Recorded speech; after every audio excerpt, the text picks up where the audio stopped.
तर नीट प्रकरणावरती सुप्रीम कोर्टाचा निकाल समोर येतोय। आम्ही या निष्कर्षाप्रत पोहोचलो आहोत की पेपरचं कोणतेही सिस्टमॅटिक ब्रीच झालेलं नाही। पेपर लीक व्यापक प्रमाणावरती झालेला नाही। पेपर लीक फक्त पाटणा आणि हजारीबाग इतका पुरताच मर्यादित होता। एनटीएनं यापुढे काळजी घ्यायला हवी असंही म्हटलंय। आम्ही नीटच्या पुनर्परीक्षेच्या मागणीला फेटाळत आहोत असंही सर्वोच्च न्यायालयानं म्हटलेलं आहे। आत्ताची महत्त्वाची बातमी आपण बघतोय। सर्वोच्च न्यायालयानं नीट संदर्भात हा महत्त्वाचा निकाल दिलेला आहे। अधिक माहिती घेऊयात, रामराजे शिंदे आमचे प्रतिनिधी आपल्या सोबत आहेत।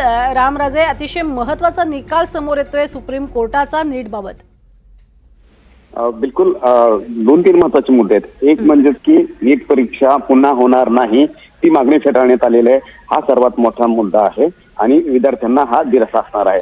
दुसरा मुद्दा म्हणजे की संपूर्ण पेपर लीक झालेला नाहीये, म्हणजे की व्यापक प्रमाणावर संपूर्ण देशामध्ये झाले नाही, सिस्टमॅटिक ब्रीच झालेलं नाहीये असं सांगण्यात आलेलं आहे।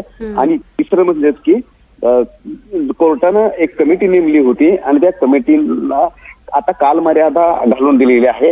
30 सप्टेंबर पर्यंत हा अहवाल द्यावा असं सांगण्यात आलेलं आहे आणि केंद्र सरकारनं पण यापुढे अशी कोणतीही गडबड होऊ नये याची काळजी घ्यावी, एनटीएने सुद्धा काळजी घ्यावी असं सजेशन सुद्धा कोर्टाने दिलेलं आहे। मात्र मोठी बातमी म्हणजे की मोठ्या प्रमाणावर हे सिस्टमॅटिक ब्रीच झालेलं नाहीये आणि नीट परीक्षा पुन्हा होणार नाही हे स्पष्ट करण्यात आलेलं आहे।